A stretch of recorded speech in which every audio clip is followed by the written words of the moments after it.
Statement 9 of chapter 6.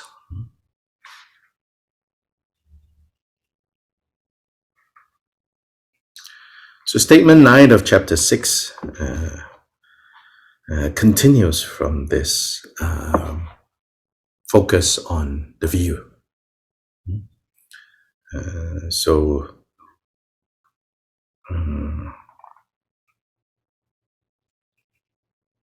6-7 says, right? Of all the views, the best view, the highest view, is the view that becomes clear, becomes available when realization dawns. And with regards to that, even the three great systems, the great perfection, the great middle way, the great seal, insofar as they are systems that rely on words and on signs, even they are not exactly that final view, which is sometimes called no views. So then we learn also from the commentaries, there are two ways of having no views.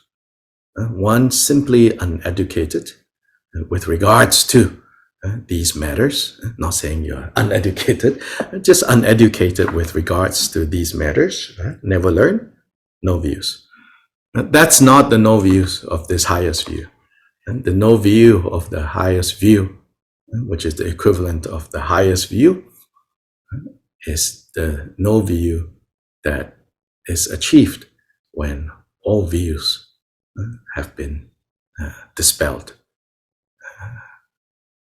And there is no need to rely on this or that method to attain realization anymore. Then 6-9, like as I said, it actually still pertains to this issue of view. Here it's called emptiness. And so here it says the type of emptiness that is an object of learning, of contemplating, and meditating. So these are the three ways of acquiring, of giving rise to intelligence, giving rise to intelligence with regards to the Dharma, or giving rise to wisdom. And they are to do it through learning, or more literally through hearing. Of course, hearing is referring to a time where the Buddhist teachings are primarily orally transmitted. So you hear, or you listen, or you learn, basically. You learn the Dharma, like we're doing now. Then you need to reflect. As Confucius says, learning, without thinking is kind of a waste. It's just a waste, a pity. And then he says, thinking without learning is dangerous. It can lead us to all sorts of places, just thinking without learning. And so here we have to learn, then we have to think, we have to investigate. Is this reasonable or not? And even when we say it is not reasonable, we need to further investigate. Why is it not reasonable? Is it not reasonable because my afflictive emotions find them objectionable? A lot of times, it's not reasonable because my afflictive emotions find them to be inconvenient. So we have to investigate. Why? Does this, what I have learned, match my sense of how things are? Again, if it matches, good. If it doesn't match, doesn't mean throw away, It means I need to look deeper into this. After all, what we are learning, at least we have enough faith or confidence to say what we are learning are words of the Buddha. Words of the Buddha that have come to us through generations of sincere practitioners that have reached various degrees of realization themselves. By the way, footnote, when it says realization, you should not think that it is just like a place, a specific place. Either you have arrived or you have not arrived. Realization, the word can imply many stages of realization until, of course, final realization of Buddhahood. Yeah. So even when we say, realization of nature of mind, that could be the initial realization of nature of mind, where you catch a glimpse of what your nature is. But because that glimpse is so brief, so fast, because you are not yet trained, right, to really remain having that realization keep in focus, so then it goes away. So that realization is very preliminary, still unreliable, but very good. You have seen something already. That is also sometimes also called realization. So footnote, realization. You should not think, every time you see the word realization, you should not think it's talking about like Buddha's realization. It's from the beginning of having seen things as they are, even for a very brief moment, to all the stages of stabilizing this, keeping this in clear view until complete and full realization of a Buddha. All these are called realization. So anyway, so we have to think, we have to reflect on what we have learned, and especially the things that we have learned that we don't find to be so easily that we cannot so easily understand, or we find to be a little annoying, a little bit uncomfortable, a little bit challenging us. That is when we really need to have patience and to look, to really ask, why do I have this kind of reaction? So it's important to have this tension build up in a way, which is, on the one hand, having trust. These are the words of the Buddha, and they have come down to us in a reliable way. But this is not blind faith. Blind faith says, no more thinking then after that. Don't even dare to think that this could be wrong. No. On the one hand, you kind of have developed this kind of faith, trust, devotion. But on the other hand, you also need to say, but right now, I don't know. The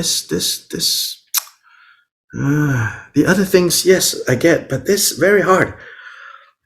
So you bring these two together.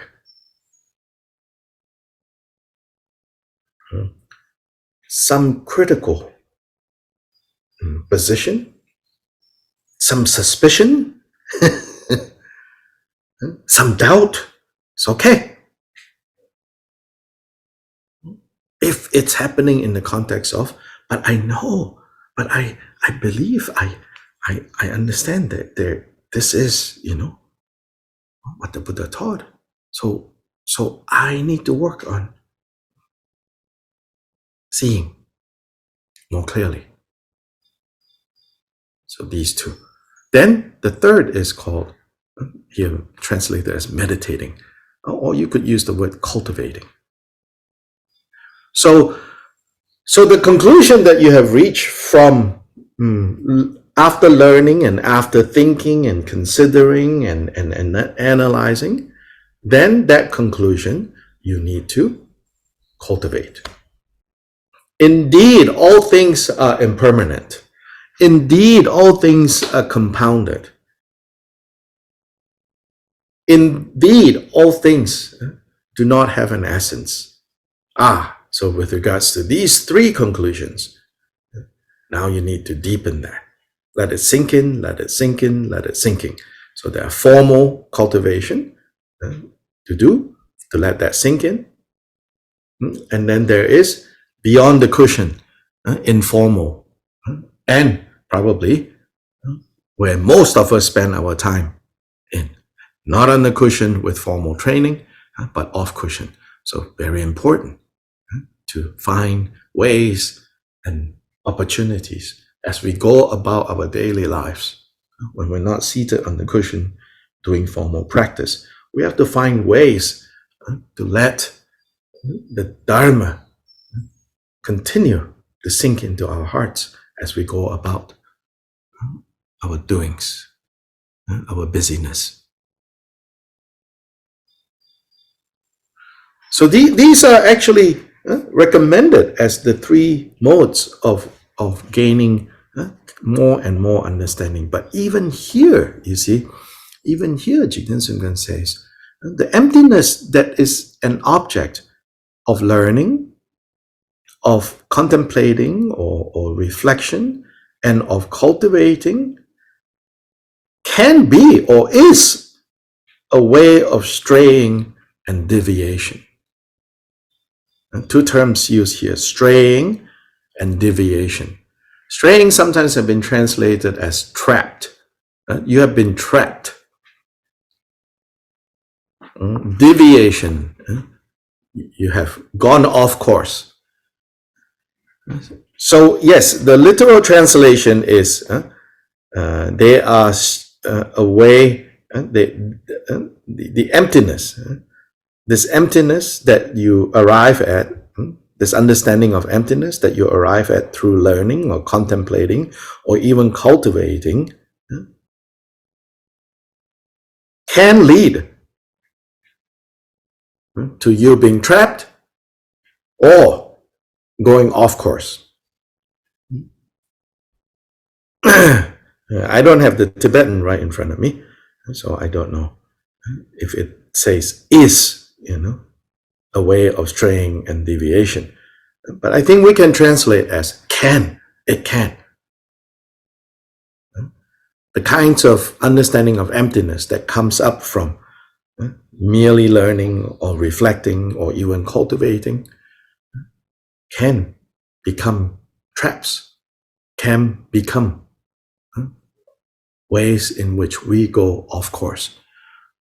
So this is again not to say, just as the great three, the great perfection, the great seal, the great middle way, is said to not have the ability to arrive at, to touch the best view, the highest view, the view of Buddhas. Doesn't mean they have no value. No, it doesn't mean that. So here too, engaging in learning, contemplating, and meditating is not discouraged. But it is saying, when you learn about specifically emptiness, which is the content of this view that we've been talking about, the emptiness, the understanding of emptiness that comes up from your learning, from reflecting, and from meditating, be a little cautious. Know that even though this is part and parcel of the Dharma path, we should be aware of how we can get trapped or sidetracked.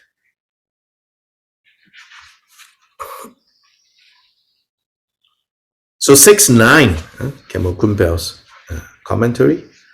Furthermore, concerning this ultimate reality, emptiness,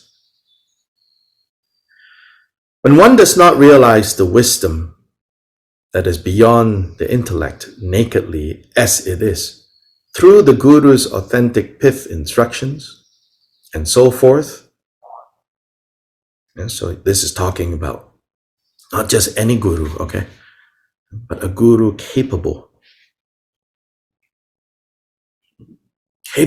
of knowing your mind and knowing how to lead you to directly realize the ultimate reality. He says, as long as you don't have that yet, then understand that, whatever emptiness or whatever ultimate reality you now have an understanding of is a fabricated kind of emptiness. which is an object of learning, contemplating, and meditating.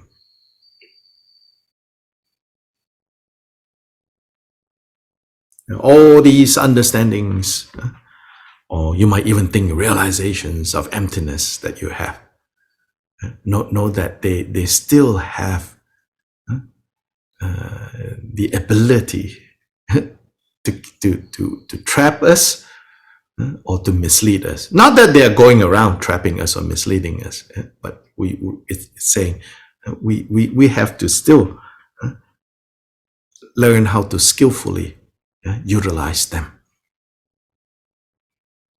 Utilize learning, contemplating, and meditating.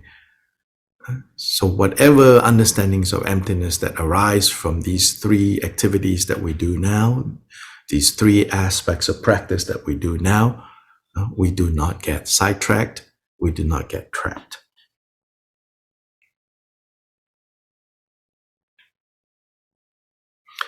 Such a meditation brings 4 ways of straying.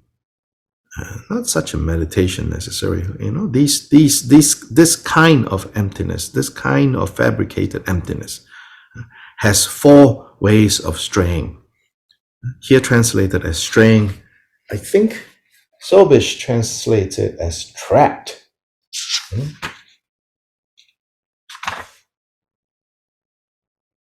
Let's see. Maybe not. Maybe it's a different. Again, I don't have the Tibetan with me. Anyway, so here it says, straying in terms of regarding emptiness as the nature, regarding emptiness as an attached label, regarding emptiness as an antidote, or even emptiness as the path. And the 3 ways of deviation is deviating into the 3 realms. Straying, I would say, straying or deviating or being sidetracked into these very satisfying experiences that you could get within the 3 realms, which is the experience of bliss at the height of the sensual realm, the experience of clarity when you achieve the highest place you can achieve within the realm of forms, and non-conceptuality, which is where you can achieve the experience of non-conceptuality, which you can achieve when you are at the height of the formless realm. These 3 experiences can be very profound, are very profound, but they are simply the height of the 3 realms of existence, of confusion. We're not out of it yet. Since all these are ways of straying and deviation, one will not become free from all grasping. It is said, since it is subtle, it is not an object of learning.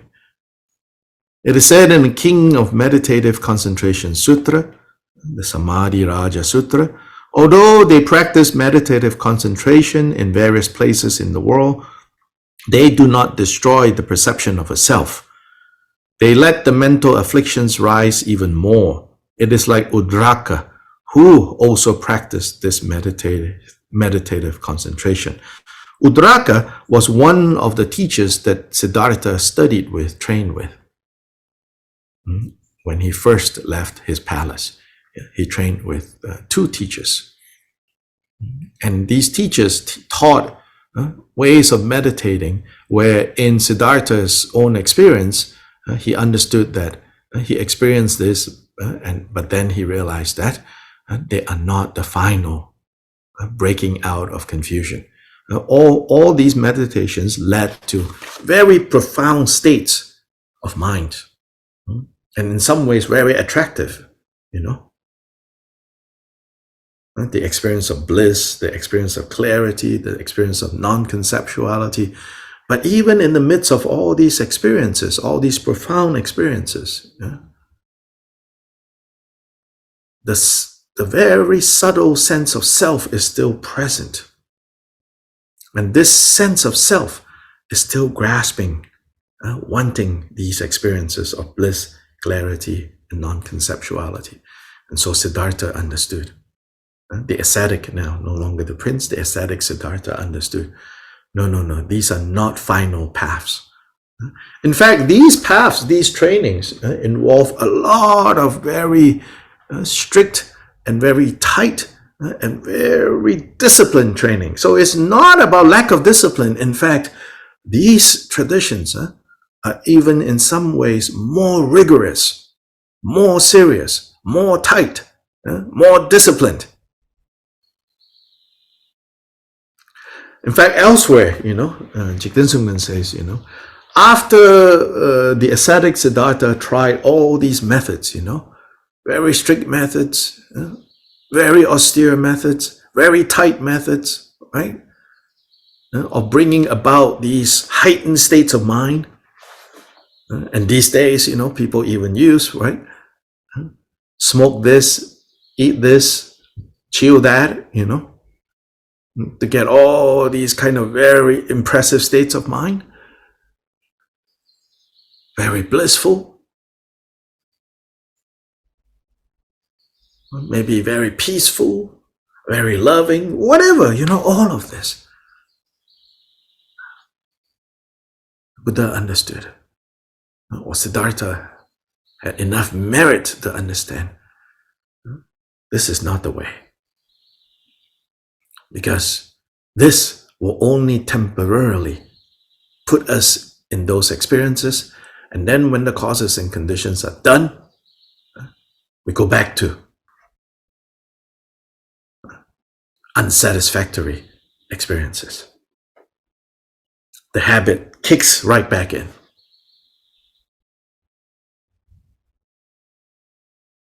And so the Buddha left these two teachers and went on his own.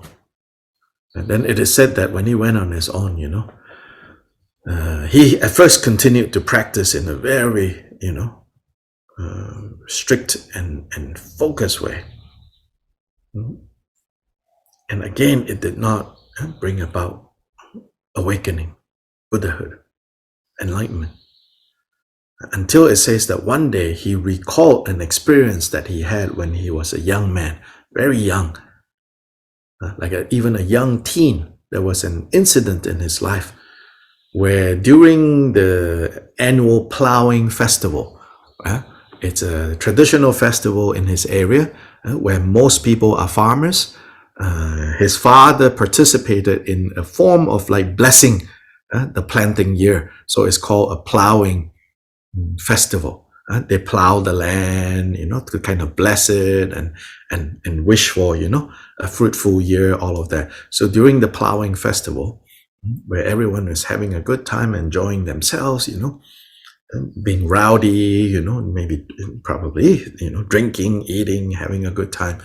It's said that this young prince, early teens at most, he went under the shade of a tree and he sat down. And then naturally, his mind settled. He was able to just naturally let his mind settle. And because he has not learned, at least within that lifetime, he has not learned anything about, you should do this with your mind, you should do that with your mind, you should not do this, you should not do that. It said that he just sat down under this jambu tree, this fruit tree called jambu. He sat under the jambu tree, then he just, naturally the mind settled, and then he was able to enter into a state of meditative equipoise, meaning stability. Until, his wet nurse and his baby sitter, could not find him, and then told his parents, and there was panic. Everyone started to look for him. Then they found him sitting under the tree, being content and happy. So he remembered this incident, it is said. Then he remembered how to naturally let his mind and body settle. And then it is said, and from that on, he went more and more profound, until he completely removed all causes of suffering and dispelled ignorance once and all for all completely, and achieved the state of Buddha. So here it says, Udraka, taught that kind of meditation, that even though it gave, all these amazing states of bliss, of clarity, sharpness of mind, of non-conceptuality, but then the perception of a self still lingers. In some ways, the more like strong, right, these experiences you have, the stronger the sense of self. Because, I'm having this experience. Anyway, Gyanagarbha said, whichever lesser truth that someone meditates on, emptiness as unborn, or emptiness as emptiness, or emptiness as absence of a self, this is not meditation on the true nature. All-knowing Longchenpa said, not knowing this correct way, if one practices a complete nothingness, thinking the emptiness is just complete nothingness, even if one speaks the words free from the extremes of existence and non-existence, right? These standard descriptions of what this ultimate state is. Even if you use these words, but all you're doing is you're practicing nothingness. So this is some more concrete examples of how the intellectual understanding of emptiness can cause problems, which is you think, it means nothingness. Okay, everything push away. All the things that are not nice, push away. Then even now you think, I'm more advanced, I'm doing pretty well, because not only am I pushing away all the things that are not nice, I'm pushing away even the things that I used to consider nice. Push away. Then even you think, with regards to the experiences that I have, while I'm seated here meditating on nothingness, that even I need to push away. So that is what Longchenpa calls, you are practicing a complete nothingness. You're just busy throwing things out. This is not realizing emptiness. And even if your mouth knows how to say these words, this is freedom from extremes of existence and non-existence. But in fact, one does not know the ground that is free from these extremes. And one has the view, and at best, one only has the view of the summit of existence, which is the highest experience in the three realms, the experience of nothingness. What is experience is nothingness. The mind that experiences it is experiencing it through non-conceptuality. But still, this is just the height of this cycle of confusion. Since this teaching is non-Buddhist, one might as well smear oneself with ashes and become a believer that everything is space. Longchenpa is referring to, there are systems of training in ancient India where people take the ashes from the funeral burnings and rub it all over their body to practice extreme ascetic practices, in part to scare away people. Imagine, you're taking the ashes of dead people and you rub all over yourself. But actually there's a practical reason for that also, which is ashes can cool down the body in the heat that these ascetics are often found, out in the open, hot sun. And this is even before climate change,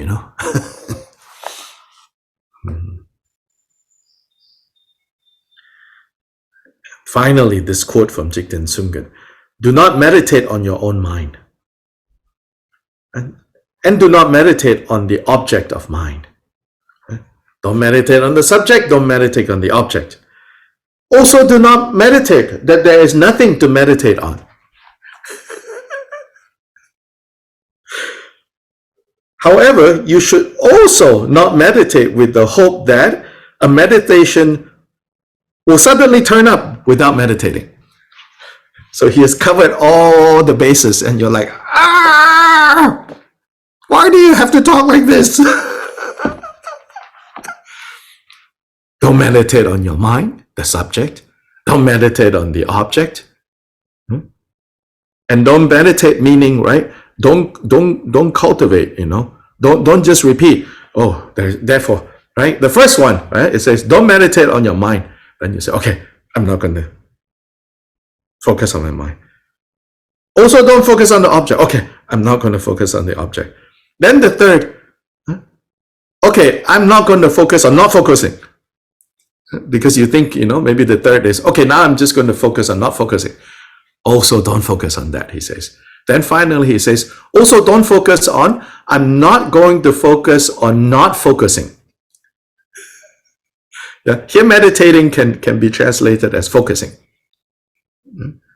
I'm not going to focus on the subject, meaning the mind. I'm not going to focus on the object, meaning phenomena. I'm not going to focus on not focusing. And I'm not going to focus on not focusing on not focusing.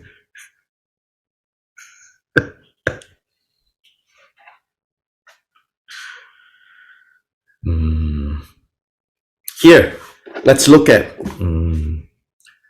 a different commentary, an older commentary, where they talk about being trapped, 4 ways of being trapped by kind of intellectual understanding of what emptiness is, and 3 ways of straying, of going off course because we got attracted to the 3 realms, the fantastic experiences that can arise at the top of each of these 3 realms. The sensual realm, the realm of the senses, the realm of the pure forms, and the realm of formlessness. And so let's look at the longer commentary by Jodha. So first,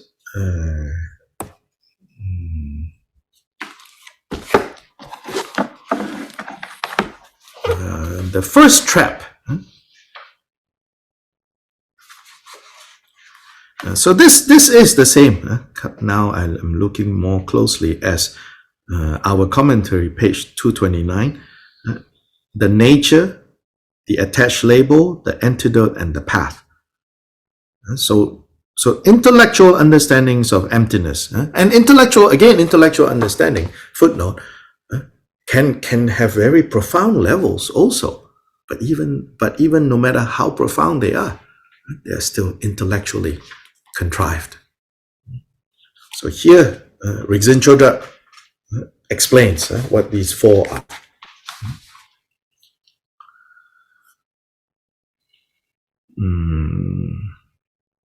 So he quotes, so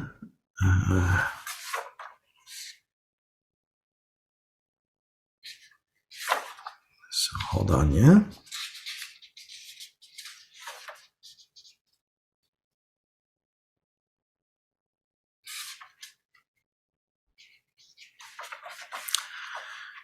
With an intelligence that is the discriminative knowledge of reflection.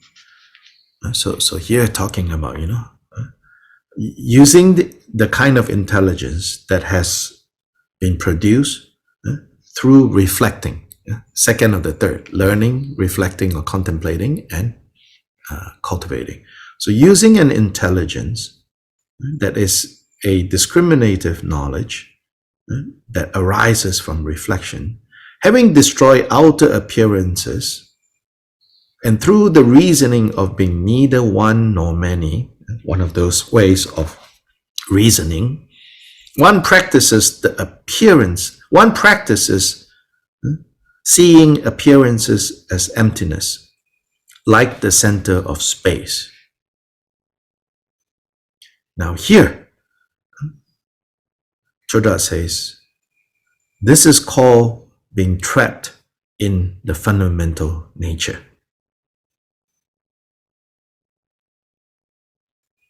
Now, more specifically, Chodra takes this to the generation or the creation stage practice that many of us are familiar with. So I think this is helpful. He says, some followers of mantra say, by means of the emptiness mantra, the shunya mantra, turning the outer and inner phenomena into emptiness that is free from elaborations, like the nature of space, one places one's mind on that.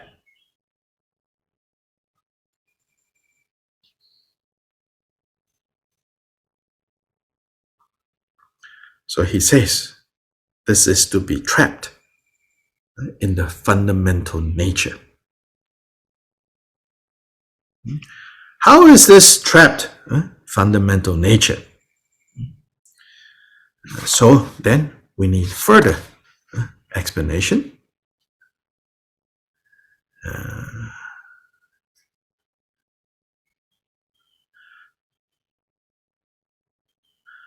So Rinchen Changchup states, I'm reading, that all the words that express the emptiness that is to be understood, that is to be established, namely all the words of the scriptures and all the treatises composed by the great masters, and all the commentaries containing explications of those commentaries, and all the instructions and teachings arising from them, they take emptiness as an object of the mind.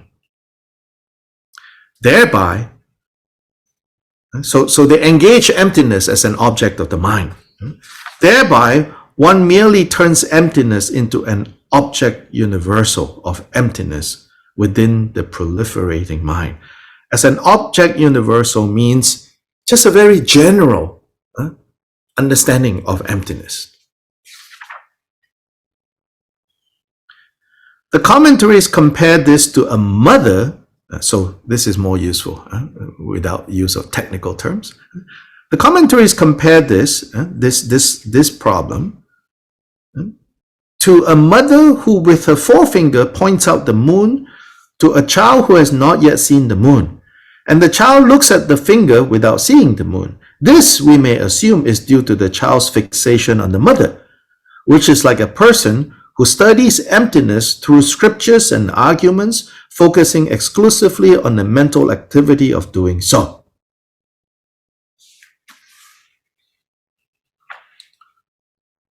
Okay, so this is talking about that because we invest so much time, studying the words, studying the scriptures, studying the commentaries, then we become fixed on our understanding of emptiness, which we can only explain using those words. So I say it's a good test. If you're able to explain correctly some aspect, not even the whole picture, right? If you're able to explain accurately, or without error at least, some aspect of emptiness to someone who has absolutely no background in Buddhism, then that might be a sign that your understanding of emptiness is not trapped in this way.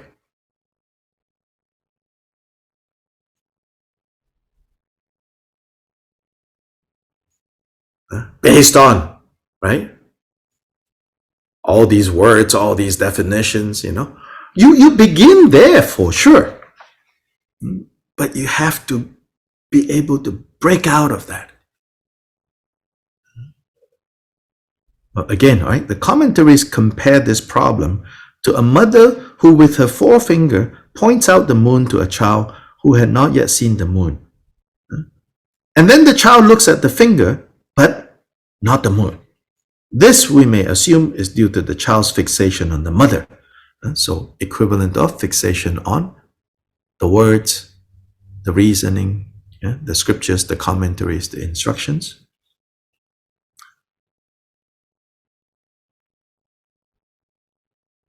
which is like a person who studies emptiness through scriptures and arguments, focusing exclusively on the mental activity that is involved in doing that.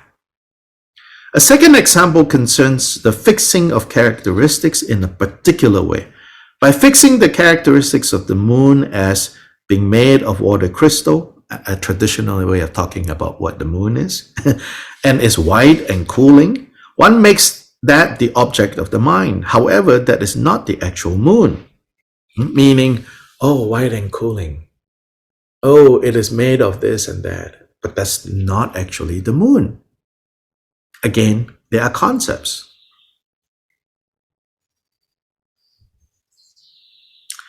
So now Dorje Sherab says, one who is directly seeing the moon, the actual object, is one who possesses the realization of the view of our lineage. Since that is beyond the sphere of the mind, profound and difficult to fathom, if one does not realize it, all emptinesses, all understandings of emptinesses, all emptinesses that you think you have realized, that arise from listening, reflecting, and practicing, become traps and sidetracks.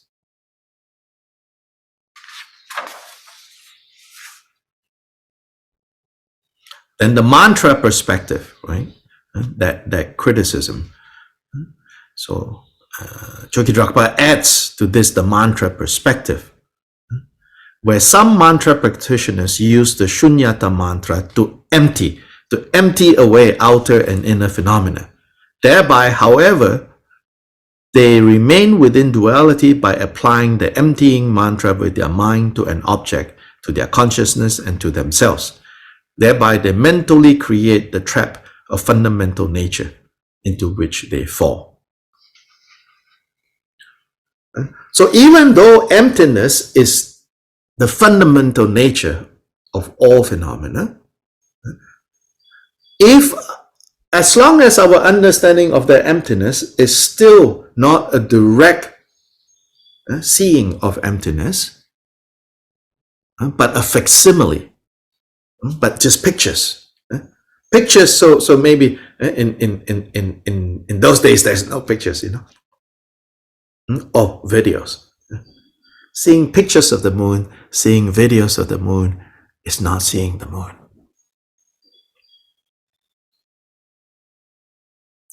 Pictures of the moon, videos of the moon, right? Yeah.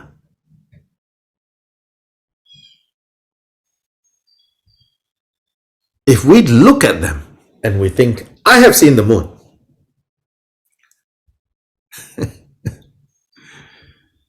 then even though they are related to the moon, now you are trapped in fundamental nature.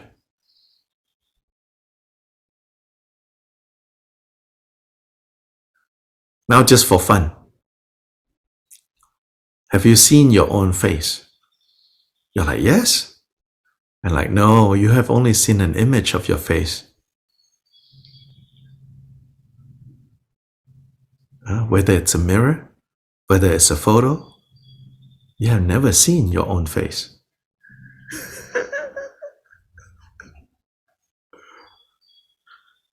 And as long as, no matter how subtle, you think the mirror, the image in the mirror is your face, you think that photo is your face, you are trapped.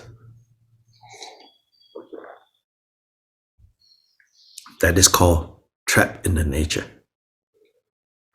It's not the nature itself trapping you.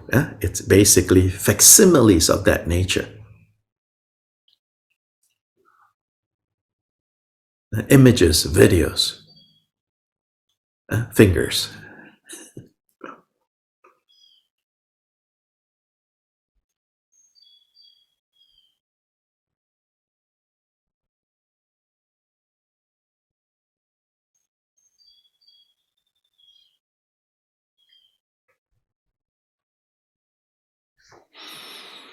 The second one, trap in the seal, meaning to superimpose emptiness. To superimpose emptiness.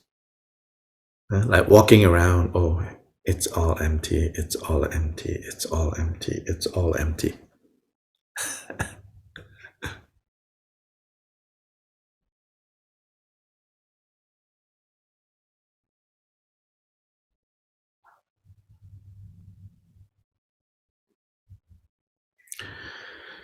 Now, all these things that are being criticized, I think we should say also, it's not that they don't have any value at all.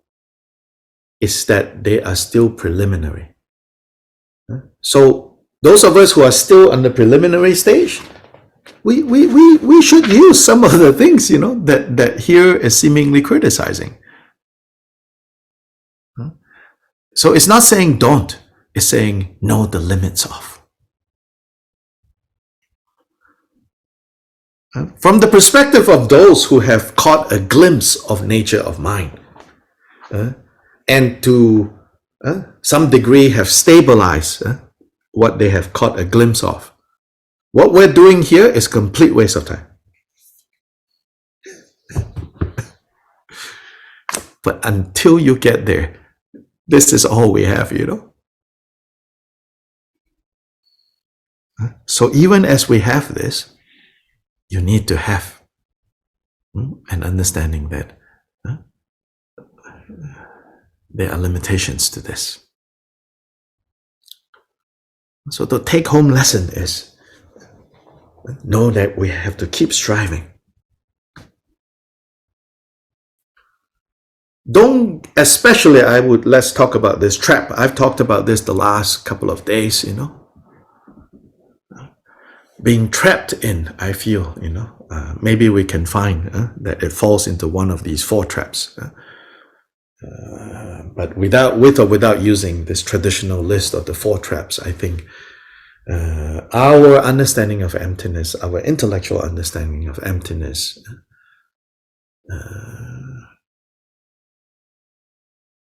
they have, you know, in fact trapped many of us.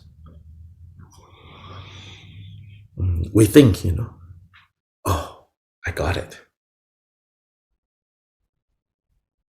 Oh, I got it, impermanence. Oh, I got it, composite. Oh, I got it, unreliable. Oh, I got it, uncertain. Oh, yes, that's a better word than impermanence. Oh, yes, hun, you're right. You know, these have turned into traps because you have false confidence. You think, I got it. I know. Then suffering turns up. So yesterday we talked about how, you know, we are ordinary beings when, how do we know we're still ordinary beings? We know we are ordinary beings because when problems turn up, when things that we don't like turn up,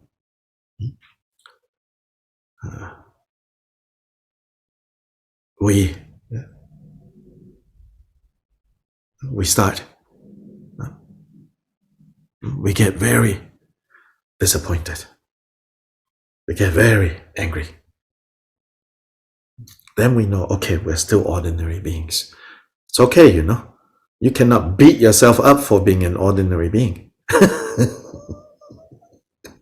But if you don't recognize, you know, oh, I'm still, you know, just an ordinary being, then you will not be able to make the resolve. But I need to go from being an ordinary being to being a Dharma practitioner. Why? Not because, you know, it's nice to have the title. That's another trap. It's nice to have the title of Dharma practitioner. Because it's very sophisticated to be a Dharma practitioner. That becomes another trap. So unless we can see that the purpose of Dharma is to free us in the way that is possible,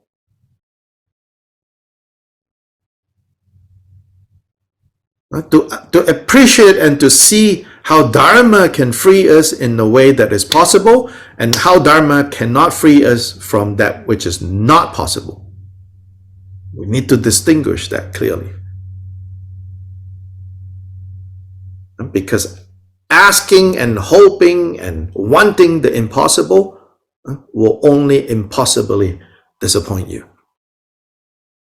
But the Dharma can free us from that which we can possibly free ourselves from. And it's the mental afflictions, the mental defilements. By freeing us from the mental defilements and the mental afflictions, the Buddha qualities can manifest. And the Buddha's qualities can manifest to delight others.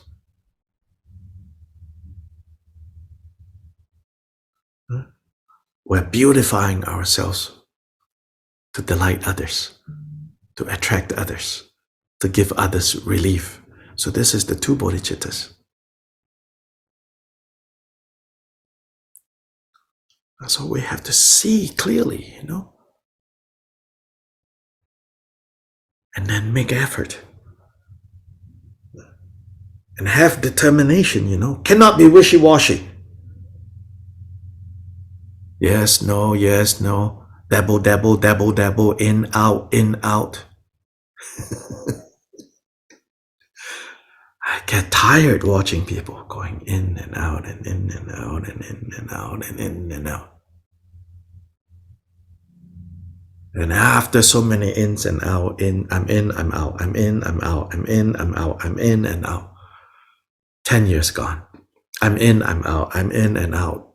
10 years gone. Maybe your karma is such that you have to do the in and the out to burn off negative karma. Maybe, I don't know. But I really pray, dedicate merit. Please, may all these in and out and in and out and in and out finally help them settle. Not settling into following me, like goodness, don't do that. Let the Dharma settle. So Gampopa's 4 Dharmas said, may the Dharma turn into Dharma.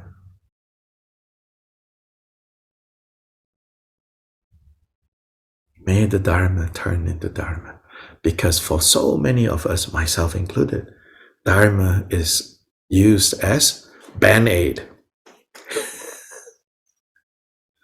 Whereas Dharma is meant for completely rewiring.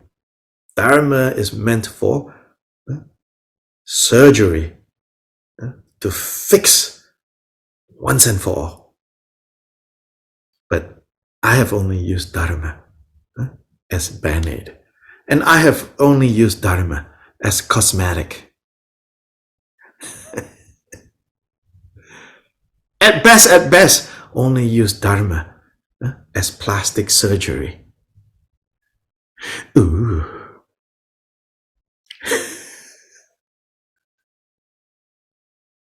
This is not the best thing that Dharma can give us. This is not what the best thing that Dharma can do for us.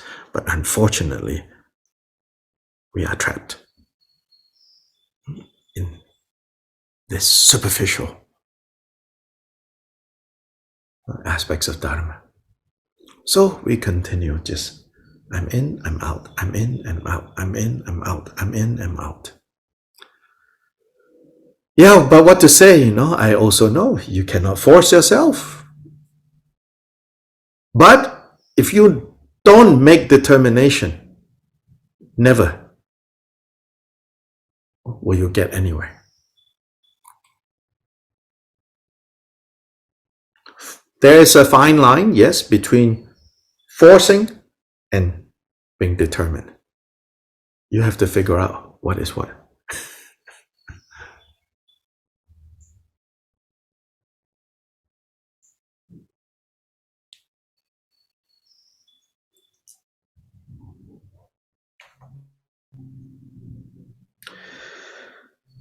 Sublime, precious, venerable, and glorious root and lineage gurus, assembly of Idam deities, Buddhas, and Bodhisattvas, dwelling in the 10 directions and all assemblies of Viras, Viranis, Yoginis, and Dakinis, please heed me.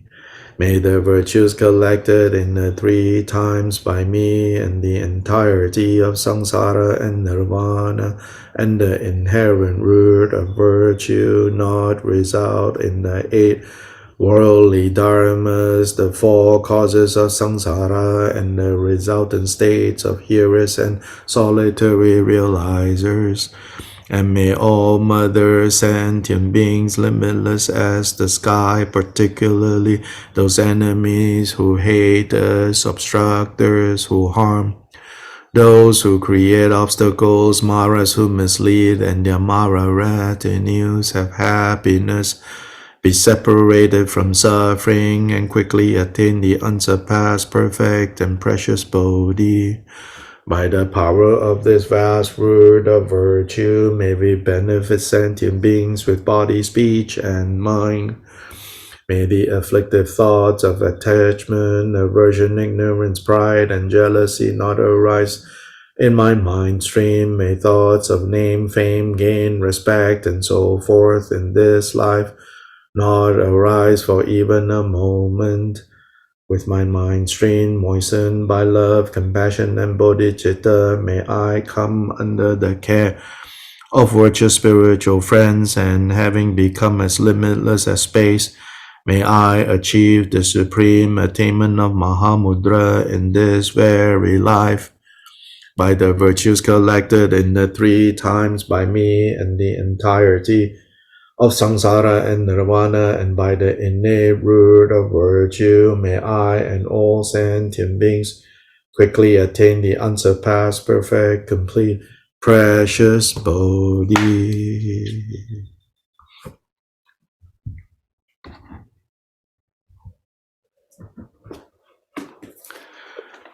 Okay, so see everyone tomorrow.